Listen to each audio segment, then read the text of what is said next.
Welcome back to AFTV, everyone. It's our first preview ahead of the 25-26 season, of course, for pre-season as well. I'm here with Curtis, I'm here with Lee. Arsenal are playing AC Milan. And it's actually, this is kind of the weird thing about Tour. It's the first time we're seeing Arsenal really kick a ball in pre-season. Everything else has been behind closed doors. The 2-0 win against Watford, apparently.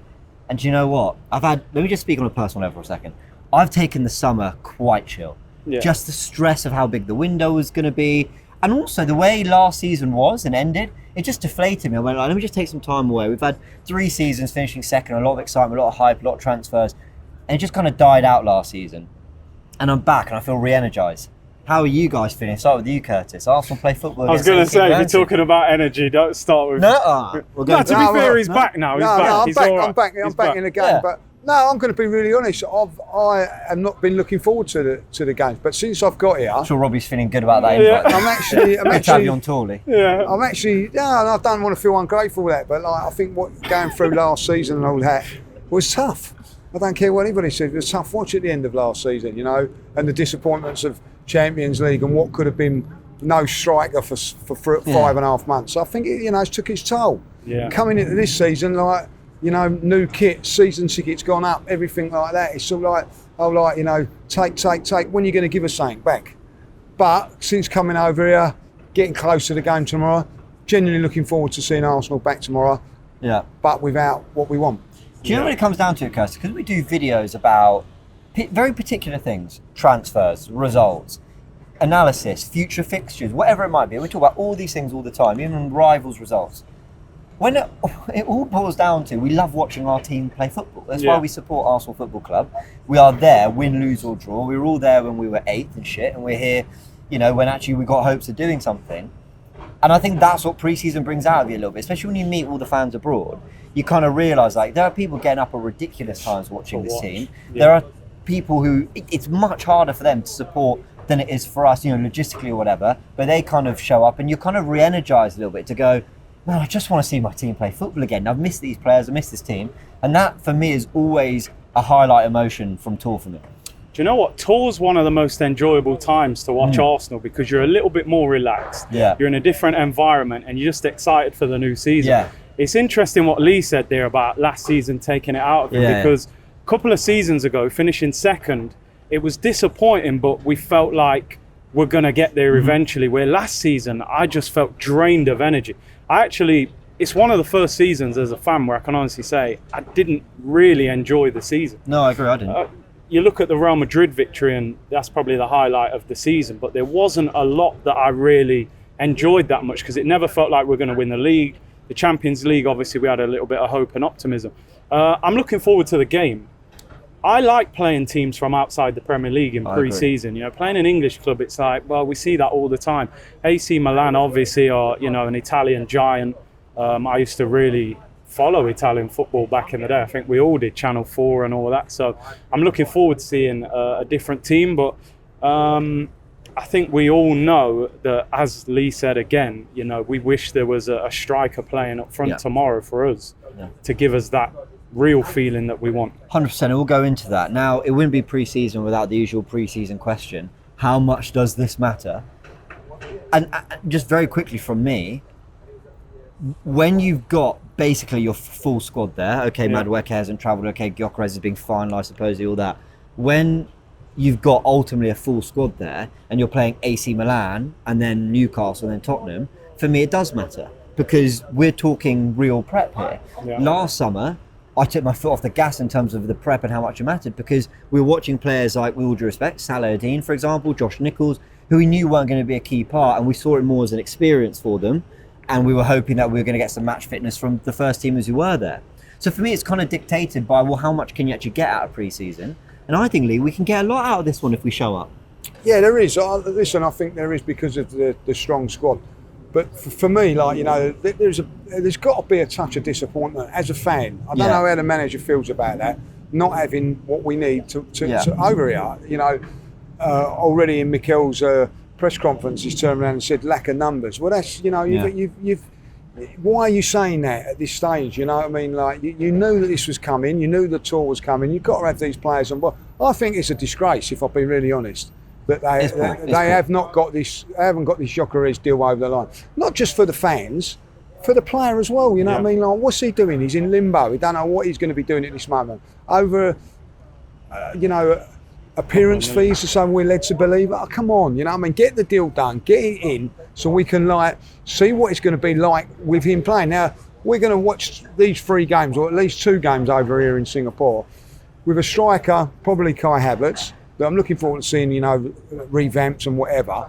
But what I'm saying is, probably that's not going to be the one that starts, but not going to finish the season. If we're going to be successful, that's not going to be the one that's going to get us over the line, as we all know. So there has to be a touch of frustration from the fans. There has to be a touch of frustration from the manager as well. And he's already having to back these questions down. I don't think at this stage of a tour, 7 months into when we knew we needed a striker, we should be having these conversations. Curtis, I agree.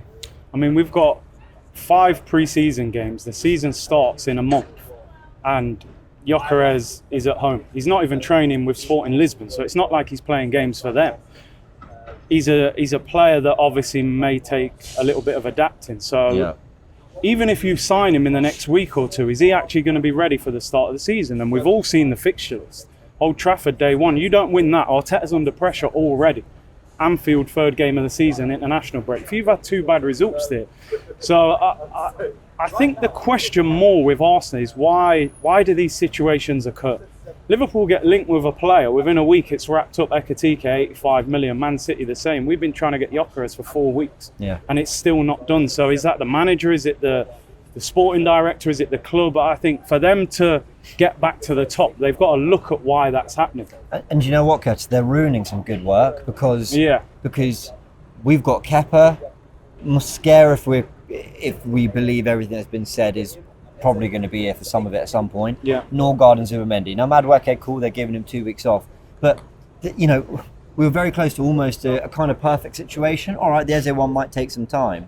But the striker one was the big deal. Zubimendi was a big deal. And we could have been really looking forward to seeing a lot of these guys. But we're going to see a lot of these guys play. But it just takes a little bit from, the excitement, just a touch, but mainly the prep. Because Lee makes a good point. Havertz, even if Gyökeres was in 2 weeks ago, Havertz was probably starting the campaign. But Gyökeres is going to be the one to finish it. Give him as much time as possible. Again, if this deal goes ahead, which we're led to believe it's going to, it does just take from it a little bit. Yeah, and listen, imagine being a fan who lives out here, or you've travelled and you don't live in England, you don't get hardly any opportunity to watch Arsenal play. They're on the verge of making this massive signing, probably the biggest since Declan Rice and then Aubameyang and Alexis Sanchez. And you've come here and he's not here. And you're not going to see him play. And I just think the new kit came out yesterday, even from a PR point of view. Imagine bringing out the new kit with your new signing, with the name on the back and the number. You would have sold so many shirts. So I think Arsenal have even missed a bit of an opportunity there. In terms of the games, I do think they need to find their rhythm. I think anybody who's played, you can't just lose games in pre-season and get to day 1 and just look like world beaters. So we're playing good opposition over here as well. And you want to see the likes of Zubimendi settle in? Yeah, just about to say that. And one positive, I know we're just having a little moment. I think what you just said, there's a great thing. Zubimendi's coming in, which is a big signing for us. But I forgot about that signing. I've sort of because of what's been talking about Gyökeres, I've sort of gone over that signing. But that's a big thing for us to look forward to. So bring it around to a positive. Zubimendi playing tomorrow, hopefully, is a big positive. And you're right, James, because of our question. Turkish made a great point a little while ago. I think on Forever Arsenal was, are the club and the manager as keen for this striker to come through the door as us fans? I think that's a good question to ask. And at this moment in time, you'd have to say no, they're not as keen. It's not looking that way, is it? No, it's not looking that way, because you'd have got it done by now if you was that desperate to get that done. That's how it feels to me. But let's see. Let's talk about AC Milan. Look, I'm no expert on them. I think they finished 8th last season. I think they've had over the last few years, they've been kind of signs of kind of life and excitement, if I'm not mistaken. I don't know if you followed them more, but it's not quite gone that way. They've got players that, we know on their day. I mean, Leao, even Pulisic, nearly tore us apart in that FA Cup final, but he came off with a hamstring injury. Few players, Tomori, Loftus-Cheek, players we know, a manager we know. It's a good pre-season test, Curtis. Yeah, because they're going to play a little bit different, and they've got great prestige and heritage, haven't they? And Leao's a player that I actually wouldn't mind seeing Arsenal go for, to be honest. I think he could be available. And obviously Allegri, who we thought at one stage was going to be the Arsenal manager a few years ago. So, like I say, I think it's good to play against these teams. And like Lee said, Zubimendi is a big signing for us. This is a guy that a year ago nearly went to Liverpool. But I think because we've kind of known since January we were getting him, and we're all caught up in the striker situation, it's hard to even be excited about it because we've known we were getting it for a long time. So, but it'll be interesting how he settles in. I think the other plus point is Lewis Skelly and Nwaneri. 12 months ago, we were out here thinking, two young lads, I hope they get a chance. All of a sudden, Lewis Skelly could be England's and Arsenal's starting left back. Nwaneri's just signed a new contract, so you think about the journey they've made in 12 months. It's very true. I think those two can get bigger and better for us in the team. Hopefully, Nwaneri gets more game time as well this year. Absolutely. We'll go into score predictions. For those wondering, yes, the likes of Max Dowman and Marley Salmon. I think he's young as well.